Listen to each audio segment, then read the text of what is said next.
Bueno, continuando entonces con la actividad del día de hoy me va a tocar a mí hablar de tres diferentes aspectos que hacen mucho a la consulta que vemos todos nosotros los días en los consultorios médicos, que es la prevención primaria en medicina interna, el examen periódico médico o el chequeo médico y el screening de las enfermedades cardiovasculares.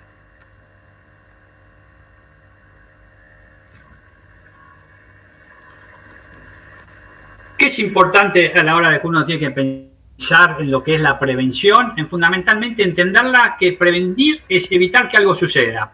La Organización Mundial de la Salud define a la prevención como las medidas destinadas no solamente a prevenir la aparición de una enfermedad, sino intervenir también en todo lo que tiene que ver en reducir todos los factores de riesgo, en evitar que avance esa enfermedad y atenuar cualquier situación una vez que ella es establecida.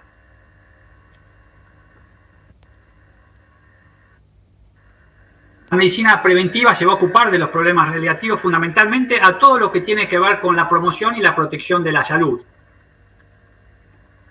Es así que cuando nosotros pensamos en niveles de prevención tenemos que pensar fundamentalmente en tres tipos de niveles. Un primer nivel de atención primaria, un nivel de atención secundaria y un nivel de atención terciaria. Habría un cuarto nivel que sería lo que nosotros conocemos como prevención cuaternaria. Pero específicamente nosotros nos vamos a destinar hoy a lo que tiene que ver con la prevención primaria, es decir, todo lo que tiene que ver con evitar que se desarrolle la enfermedad en un individuo. Esto fundamentalmente va a estar destinado a acción determinar determinadas acciones, de las cuales una que con mayor frecuencia utilizamos nosotros en el consultorio es la vacunación. La prevención secundaria fundamentalmente está destinada a actuar directamente en detectar la enfermedad y en tratar de disminuir todas las acciones que tienen esa enfermedad en el individuo. La terciaria fundamentalmente dirigidas al tratamiento y a la rehabilitación, y la cuaternaria en lo que tiene que ver con las recaídas.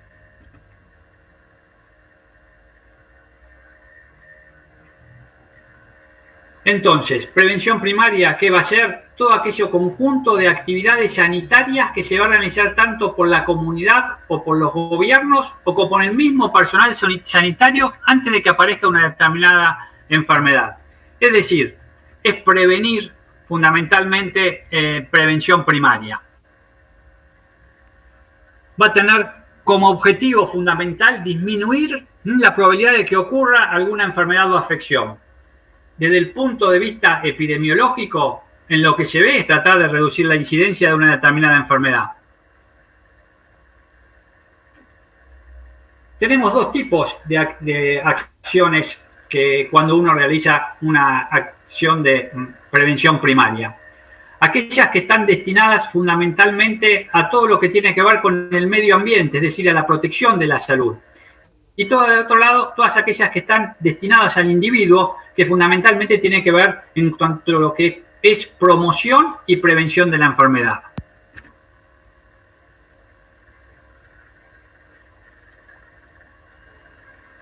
¿Qué medidas van a ser? Todas las que estén dirigidas a impedir la aparición de una enfermedad, es decir, disminuir la incidencia de esa enfermedad, es decir, tratar de tener la menor cantidad de casos nuevos.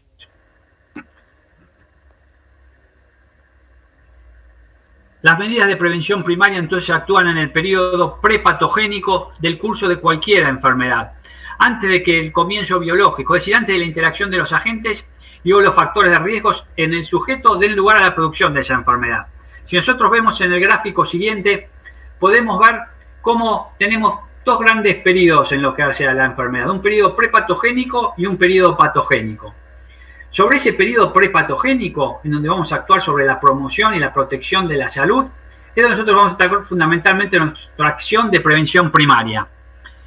Y ya en el periodo patogénico vamos a actuar fundamentalmente en lo que es la prevención secundaria, en el diagnóstico y tratamiento precoz, en la limitación de la incapacidad, y en la prevención terciaria, todo lo referente fundamentalmente a la rehabilitación.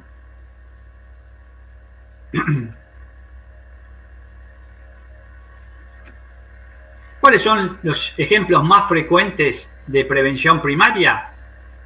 Y los ejemplos más frecuentes son aquellos que se hacen entonces sobre el medio ambiente, saneamiento cloacal, higiene de los alimentos, sobre los propios individuos, vacunas, en el caso de ciertas situaciones especiales en la vida, como el embarazo, indicarle el ácido fólico a la mujer, educación sanitaria, medidas de seguridad vial, promover la actividad física, generando fundamentalmente algo que nosotros en los consultorios no lo hacemos y que muchas veces destinamos mayor tiempo a hacer una receta médica en vez de promover la actividad física, una actividad física como puede ser el caminar, caminar 30, 40 minutos, 3 a 4 veces por semana. Este ejercicio tipo aeróbico tiene un enorme beneficio sobre la salud.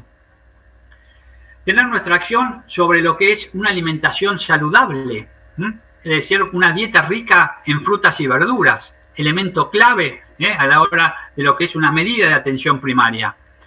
Desaconsejar el hábito del tabaquismo, el uso de métodos de barrera en las relaciones sexuales.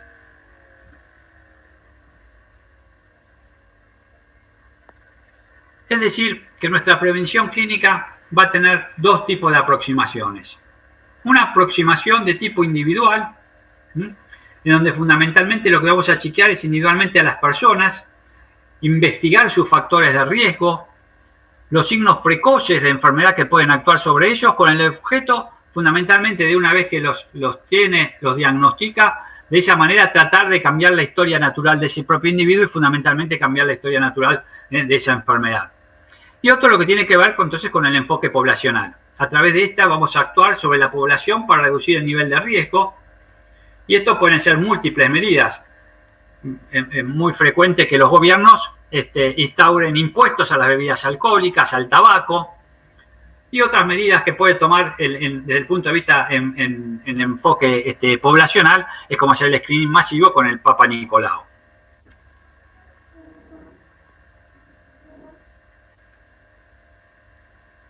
Entonces, hoy por hoy, estos dos tipos de enfoques se usan en forma complementaria.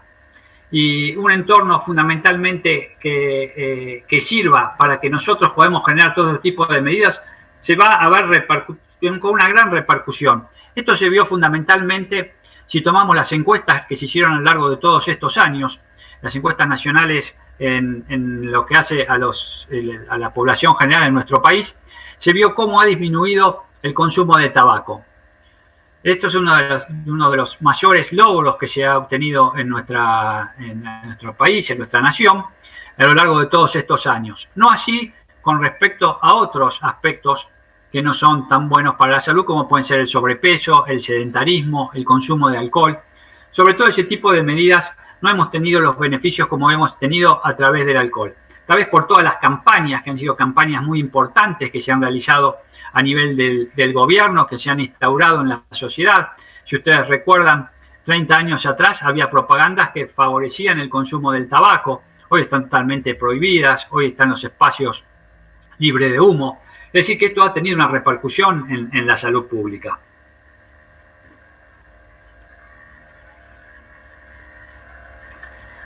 Vamos entonces a pasar a una pregunta para ver si han entendido algunos de los conceptos que hemos vertido a lo largo de estos minutos.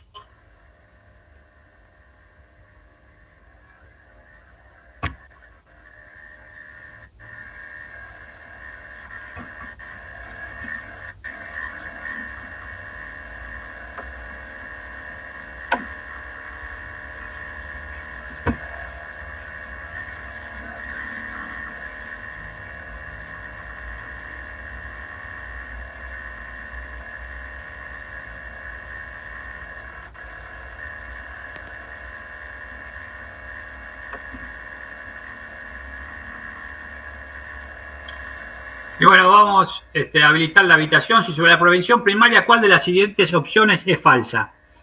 La prevención primaria tiene como objetivo disminuir la probabilidad de que ocurran las enfermedades y afecciones.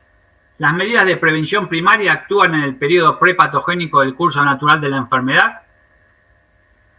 La prevención primaria, desde el punto de vista epidemiológico, trata de reducir incidencia de enfermedades. Y la prevención primaria comprende aquellas medidas dirigidas al tratamiento y a la rehabilitación de una enfermedad para ralentizar su progresión. Voten.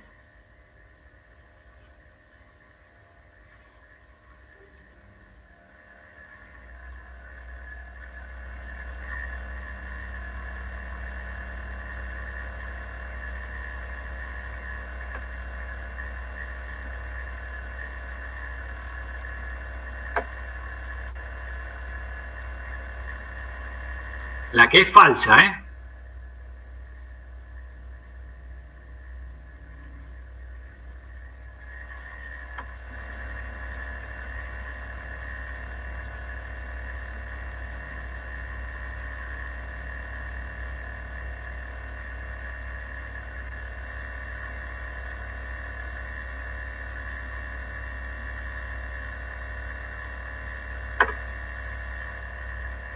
Bueno, a ver si tenemos cuánto. 65%, por un poquitito más, llega al 70%.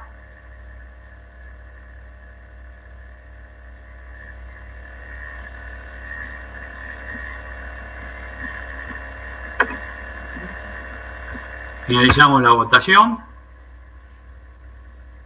Compartimos los resultados.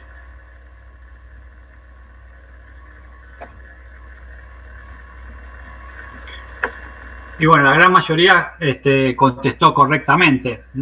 La prevención primaria no comprende aquellas medidas dirigidas al tratamiento y a la rehabilitación. Eso corresponde fundamentalmente a la prevención secundaria.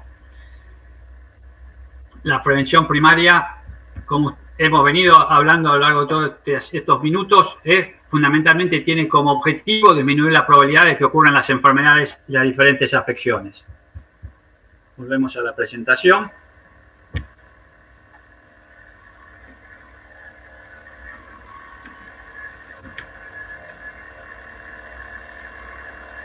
Muy bien, vamos a hacer esta segunda pregunta.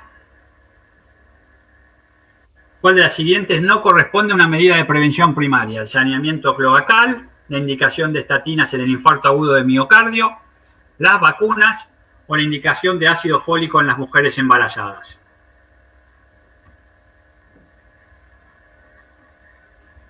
Vamos a la encuesta.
Bueno, ya estamos más o menos en el 70%. Vamos a finalizar la votación.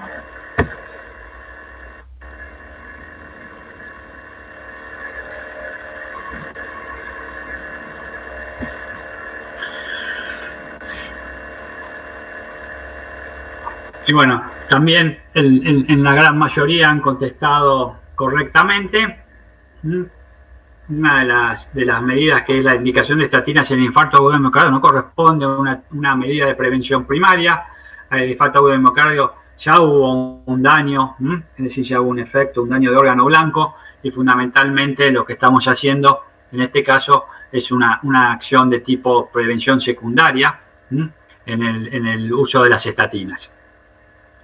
Volvemos, entonces vamos nuevamente a la presentación.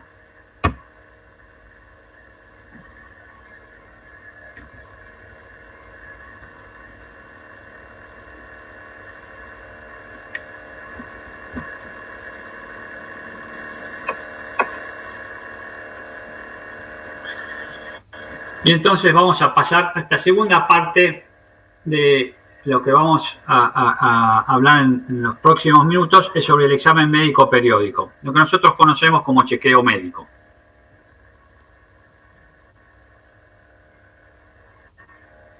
Y los chequeos periódicos de salud, chequeos médicos, son prácticas que nosotros vemos en forma muy habitual en todos los países.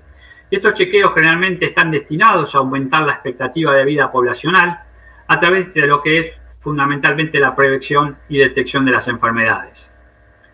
Es una causa muy frecuente de consulta en los consultorios, aproximadamente representa el 20% de las entrevistas médicas.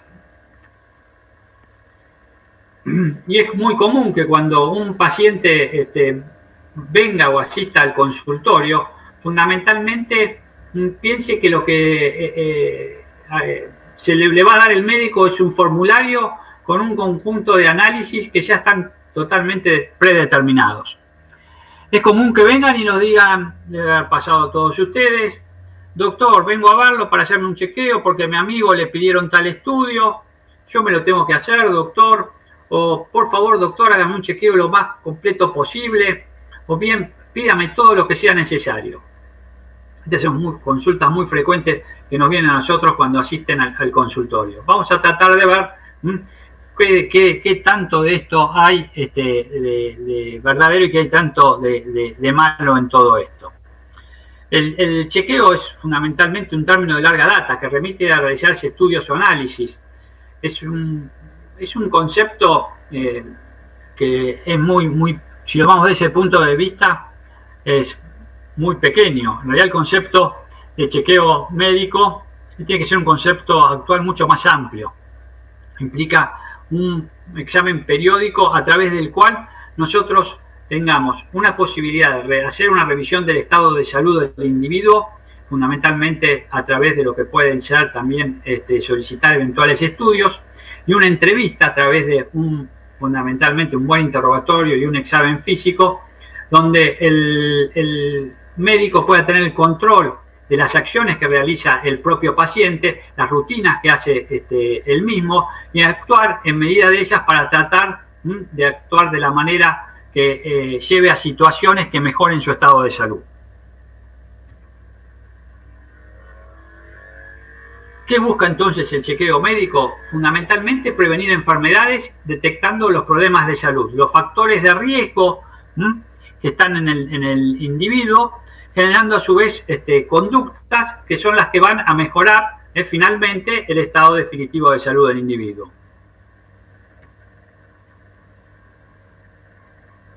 Si hacemos un poco de historia, ¿qué fue el chequeo médico a lo largo de los años? Ya a principios del siglo pasado, la Asociación Americana proponía que todas las personas sanas deberían hacer un examen físico anual. En los años 60 se enfocaban generalmente en la detección de patologías y generalmente no tomaban en cuenta, una vez que se detectaban las patologías, cuáles eran las conductas o intervenciones posteriores que debían realizarse. Ya a partir de la década del 70 se empezó a considerar y dar especial interés a todo lo que tenía que ver con los factores de riesgo en el desarrollo de las enfermedades. Y en los años 80 ya ahí hubo un gran viraje, porque se empezó a tomar en cuenta, a margen de todo esto, las intervenciones que debía realizarse ante todo este rastreo de afecciones y factores de riesgo que tenía el individuo. Hoy el chequeo anual es una práctica que ya está integrada en la mente de la sociedad, que además es recomendada y promovida por investigadores, por profesionales de la salud, por políticos y empresas, motivo por el cual la población va a acudir a realizárselos. Estos chequeos involucran un contacto entonces entre el médico y el paciente. Que va a asistir fundamentalmente a través de lo que nosotros lo consideramos que es alguien asintomático y que va a realizar a la consulta para tratar de evaluar su estado general de salud y eventualmente tratar de ver qué prácticas debe realizarse para ver cómo se encuentra el mismo. Hay tres tipos de consideraciones que debe hacerse uno cuando uno decide hacer exámenes, debe solicitar, considera hacer exámenes para hacer un chequeo de salud. Aquellos que tienen que estar relacionados con la población de donde viene ese individuo. Es decir, es muy importante tener en cuenta la población de la cual no es lo mismo un individuo en Argentina que un individuo en Bolivia que un individuo en Asia. No es lo mismo tener en cuenta todo lo que tiene que hacer en cuanto a la raza blanca, la raza negra, la raza asiática. Después tiene que ver, el otro elemento a considerar son los que son propios relativas a la enfermedad o a la enfermedad a buscar, porque hay ciertas predilecciones de enfermedades que son más predisponentes en determinados individuos, en determinadas poblaciones. Y por último, las que tienen que ver o están relacionadas con los exámenes que propiamente vamos a utilizar para tratar de prevenir el desarrollo de una determinada entidad. Porque hay exámenes que fundamentalmente van a ser beneficiosos a la hora de solicitarlos, porque van a prevenir el desarrollo de una enfermedad y entonces los resultados antes de que la enfermedad se desarrolle van a ser muchísimo mejores. Y esto es un ejemplo muy típico que nosotros lo hacemos cuando, por ejemplo, solicitamos en un individuo mayor de 50 años una sangre oculta en materia fecal para tratar de prevenir lo que es el desarrollo del cáncer de colon, o citamos fundamentalmente una fibrocolonoscopía.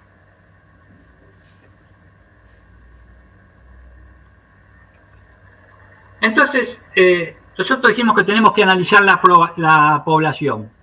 ¿Por qué tenemos que analizar la población? Porque fundamentalmente hay ciertas prevalencias de enfermedades que son muy altas en determinadas poblaciones y por lo tanto eso obliga a que tratemos de hacer un tamizaje de esa enfermedad en esa población. Y siempre de ver otro que tenemos característico en la población, ver el propio individuo, la actitud que tiene ante la posibilidad y la predisposición a realizarse los estudios que se le van a solicitar. En cuanto a las características de la enfermedad, y bueno, tiene que, lo que dijimos hace un rato, tiene que tener un impacto significativo en la salud pública.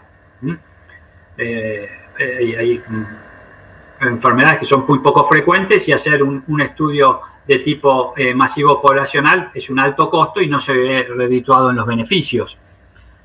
Después es importante tener en cuenta que nosotros en la detección o el chequeo cuando viene el paciente de lo que es la prevención de determinada enfermedad, debemos tener mayores beneficios en la detección en el periodo asintomático que en el periodo sintomático.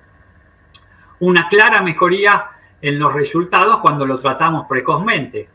Y cuando iniciamos la búsqueda y la periodicidad de la misma, siempre esos son elementos que debemos tener en cuenta a la hora de determinar la prueba diagnóstica.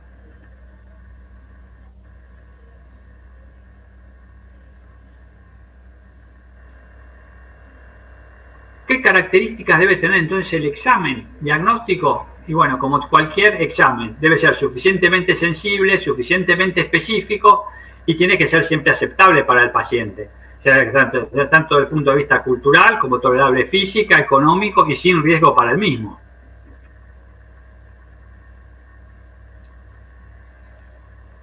Tenemos que entonces que tener que presente que al enfrentar la consulta de chequeo, que las evidencias para los exámenes son importantes, pero también hay que considerar las expectativas y preferencias de las personas.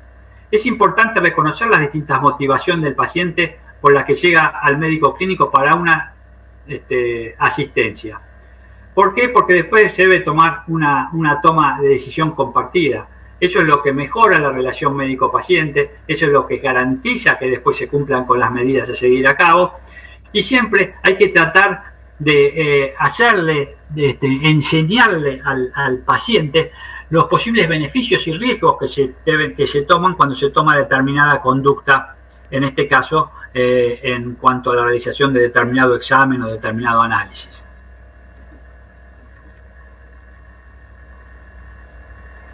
Por lo tanto, en esta consulta del chequeo médico la vamos a dividir en tres partes. Una que corresponde a la entrevista, otra que corresponde al examen físico y otra que corresponde a los exámenes complementarios. La entrevista es lo que nosotros conocemos habitualmente cuando iniciamos nuestra actividad en el pregrado como el interrogatorio. Y el interrogatorio fundamentalmente debe ser siempre un interrogatorio bien detallado, fundamentalmente en lo que hace a tanto la historia personal como los antecedentes propios familiares del paciente. En lo que fundamentalmente a veces debemos prestarle atención y debemos profundizar son en dos tipos de conductas en el individuo. Las conductas que tienen que ver en cuanto a los trastornos de ánimo, prestarle atención, si el paciente se encuentra con algún trastorno de tipo depresivo, y el otro, determinar siempre lo que tiene que ver con las conductas de riesgo. Estas conductas de riesgo, como pueden ser consumo exagerado de alcohol, el consumo de tabaco, el consumo de drogas, la conducta sexual del individuo.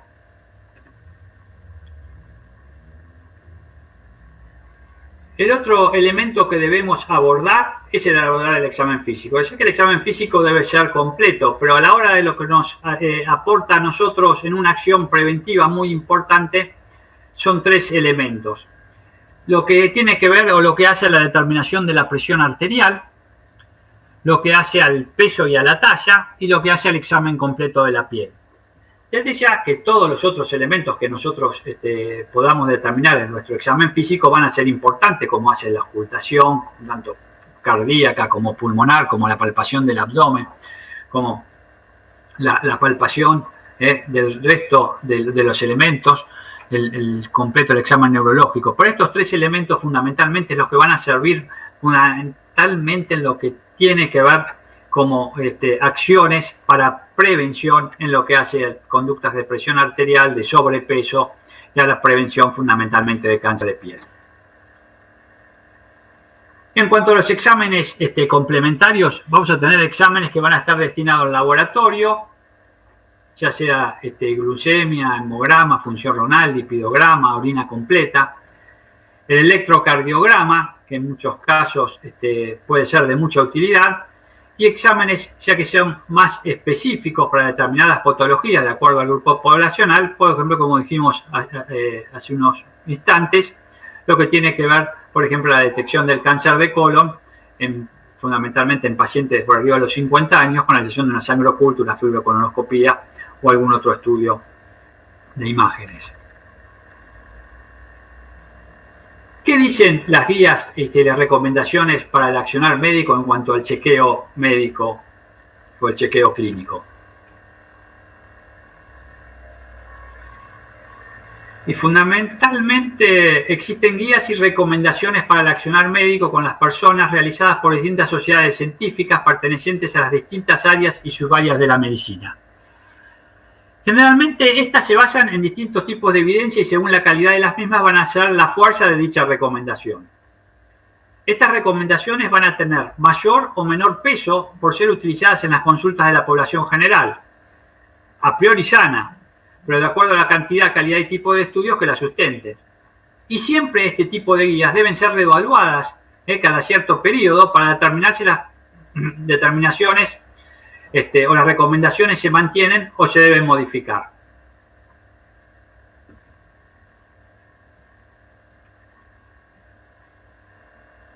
Las sociedades que tienen mayor reconocimiento para dar recomendaciones basadas en la mejor evidencia disponible, bueno, tenemos la Fuerza de Tareas de Servicios Preventivos de los Estados Unidos, la Task Force, una entidad creada en el año 1984, que realmente es una entidad que nosotros nos valemos mucho de las recomendaciones que utiliza, la Fuerza de Tareas Canadienses, el Instituto de Salud y Excelencia, el NICE. Es decir, que este tipo de eventos, de sociedades, son las que nos van a servir, nos van a orientar a nosotros sobre determinadas recomendaciones.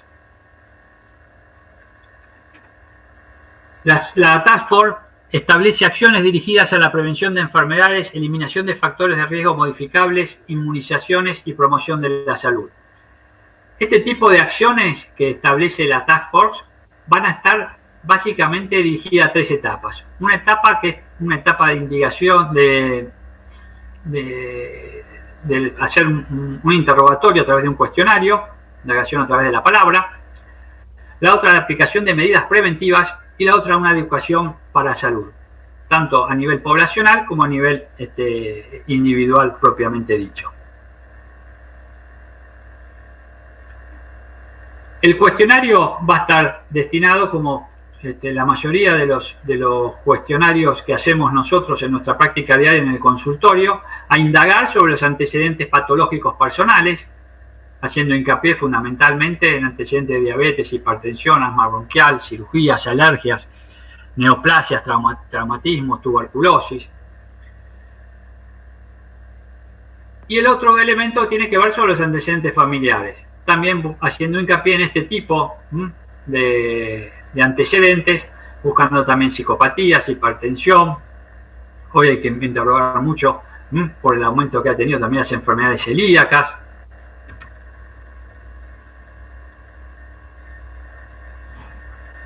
Y eso es lo que hace en cuanto a lo que nosotros debemos, como recomendación que hace la Task Force, hacer hincapié en estos tipos de cuestionarios. Pero también hace hincapié en lo que es realización o recomendación de medidas preventivas. Y esta recomendación de medidas preventivas van a estar evaluadas en diferentes grados de recomendación.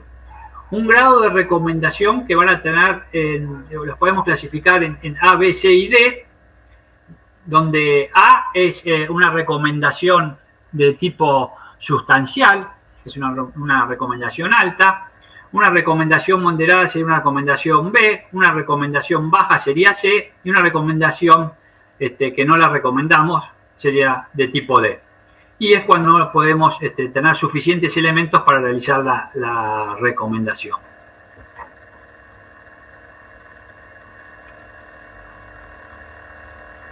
La Task Force, ¿qué medidas preventivas recomiendan a la hora de hacer un chequeo clínico? Fundamentalmente la toma de la tensión arterial. Esta toma debe ser al menos una vez hasta los 14 años de edad, cada 4 o 5 años desde los 14 a los 40 años de edad y cada 2 años a partir de los 40 años de edad sin límite de edad. Siempre y cuando los valores estén en valores normales, obviamente.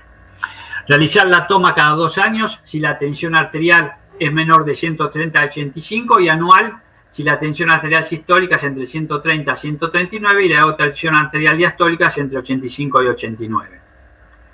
Si hay otros factores de riesgo cardiovasculares, se recomienda comenzar a partir de los 20 años, tanto en hombres como en mujeres. No hay edad para finalizar los controles.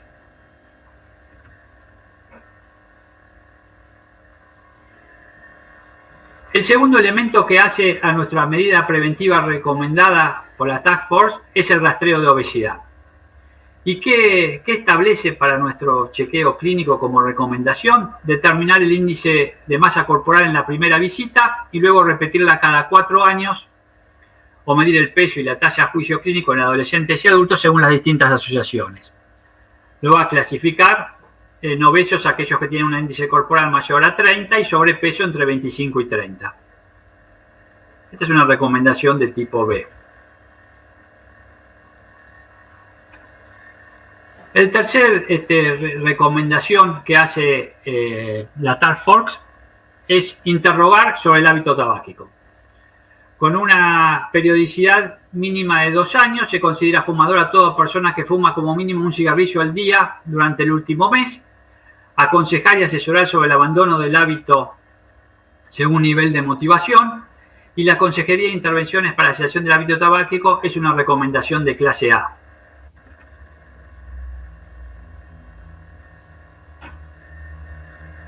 El otro elemento importante a tener en cuenta como recomendación en nuestra medida preventiva por parte de la Task Force es investigar con todo lo que hace sobre el abuso de alcohol. Investigar el consumo cada 2 años en mayores de 14 años sin límite de edad. Se considera como bebedor de riesgo a la ingesta periódica mayor de 5 unidades días en el hombre y 3 unidades día en la mujer. ¿A qué equivale una unidad? A 100 mililitros de vino, a 200 mililitros de cerveza y a 25 mililitros de whisky. Ya muchos estarán pensando qué cerca que están de esos valores o cómo los sobrepasan. Recomienda el uso individuo de alcohol y proporcionar intervenciones de asesoramiento para reducir siempre el abuso.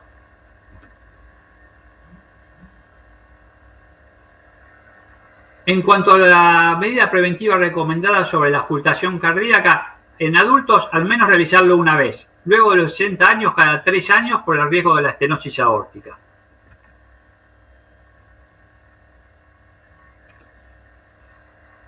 En cuanto a la recomendación sobre la detección de aneurisma de aorta abdominal en nuestro chequeo médico, la Task Force recomienda realizar una única ecografía abdominal para la detección de aneurisma de aorta abdominal en hombres de 65 a 75 años que alguna vez hayan fumado.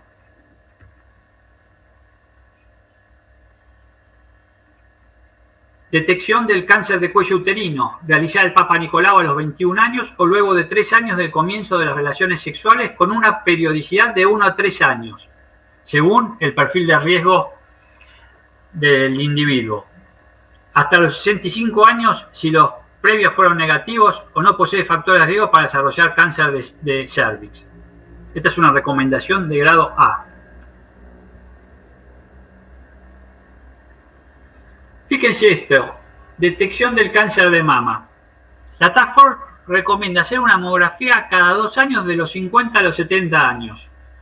Si ustedes se fijan, acá les pongo acá en comparación lo que dice la Sociedad Argentina de Mastología, donde establece como medida recomendable para prevenir el cáncer de mama hacer una mamografía anual a partir de los 40 años a todas aquellas mujeres asintomáticas con estudios clínicos normales y sin antecedentes de enfermedad. Y cuando en los pacientes con antecedentes de cáncer de mama en familiares de primer grado, ya sea madre o hermana, se recomienda iniciar con la mamografía 10 años antes de la edad de detección del cáncer del familiar más cercano. En cuanto a la prevención del cáncer de mama, la Sociedad Americana contra el Cáncer recomienda realizar en todas aquellas mujeres asintomáticas con estudios clínicos normales sin antecedentes de la enfermedad, entre los 40 a los 44 años, la opción de iniciar la detección con una mamografía cada año. Entre los 45 a los 54 años, con una mamografía, ya ahí deben sometérsela obligatoriamente, o deben someterse a la realización de la misma en forma anual. Es decir, que entre los 40 y los 44 años tienen la opción de hacerlo, pero de los 45 a 54 años ya deben realizarla sin la posibilidad de opción.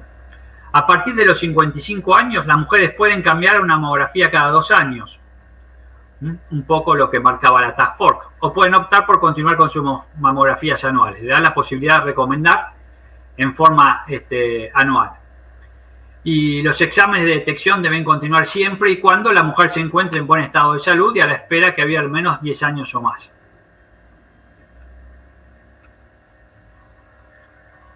En cuanto a la detección del cáncer del colon rectal, realizar el cribado a pacientes a partir de los 50 años a los 75 años, ya sea con sangre oculta en materia fecal o con colonoscopía, cada 5 años o con una rectosigmoidoscopía flexible cada 5 años o con una colonoscopía cada 10 años. En personas entre los 76 y 85 años, la recomendación es de grado leve. Se considerará la situación individual de cada paciente.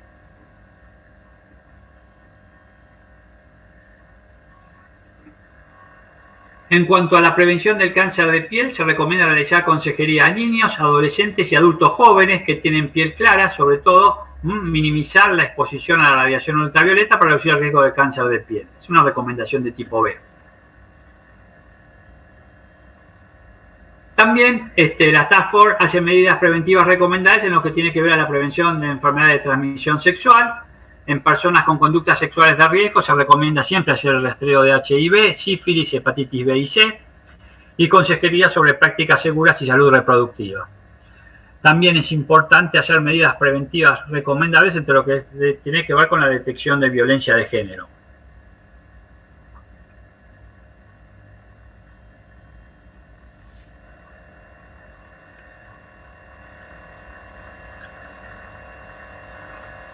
En cuanto a lo que tiene que ver con el rastreo de la dislipemia, la Task Force establece solicitar lipidograma a través de colesterol total y HDL en hombres mayores de 35 años y en mujeres mayores de 45 con un intervalo de 5 años. Si hay otros factores de riesgo cardiovascular, se recomienda comenzar siempre anteriormente, a partir de los 20 años, tanto para hombres como para mujeres. y no hay edad para finalizar los controles. Algunos recomiendan realizarlos hasta los 75 años. El rastreo de diabetes recomienda realizar el examen de laboratorio, glucemia en ayunas para diabetes tipo 2 en adultos asintomáticos con una presión arterial sostenida, ya sea tratada o no, superior a 135-80 milímetros de mercurio. Recomendación de tipo B. Es decir, que si se encuentra en valores por debajo de 135-80, no está recomendable hacer el rastreo de diabetes tipo 2.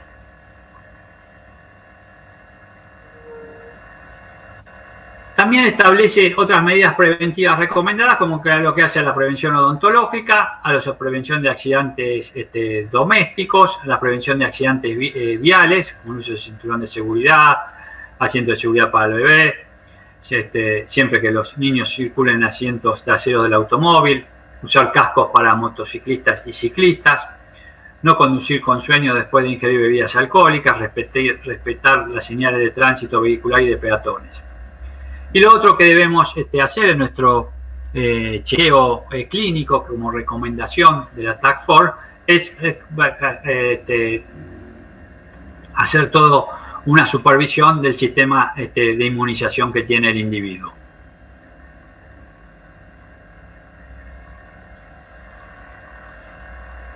Hay medidas preventivas que no son recomendadas.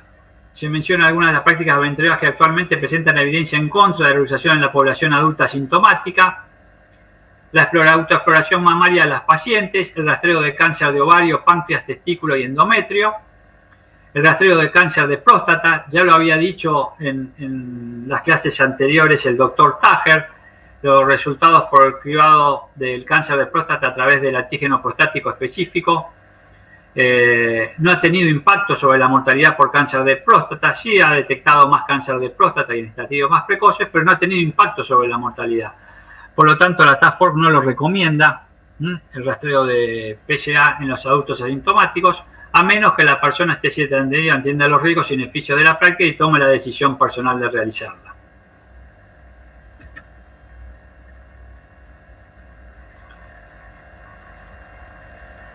¿Qué otras medidas preventivas no recomendadas? El rastreo de estenosis carotidia en pacientes asintomáticos, siempre recuerden que estamos hablando, el electrocardiograma de rutina en pacientes de bajo riesgo cardiovascular, los exámenes de rutina como eritro, uremia, glucemia, orina completa, por ser una práctica preventiva de poca utilidad y aumentar la probabilidad de encontrarnos ante estudios con resultados falsos positivos e inespecíficos.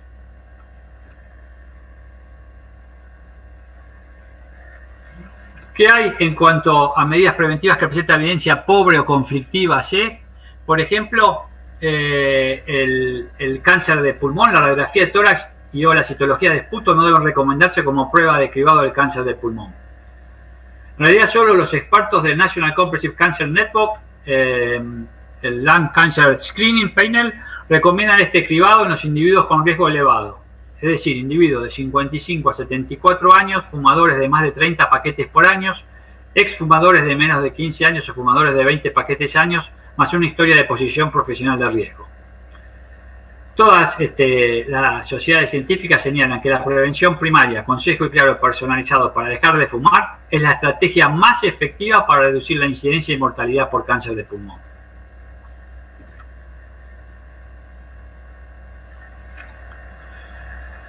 Bueno, y también como medida preventiva que presentan evidencia pobre o conflictiva, bueno, lo dijimos, la detección de diabetes en personas sin factores de riesgo cardiovascular. En aquellos, la Task Force concluye que la evidencia actual es insuficiente para evaluar el equilibrio entre los beneficios y los daños de detección de diabetes tipo 2 en individuos asintomáticos con presión arterial de 135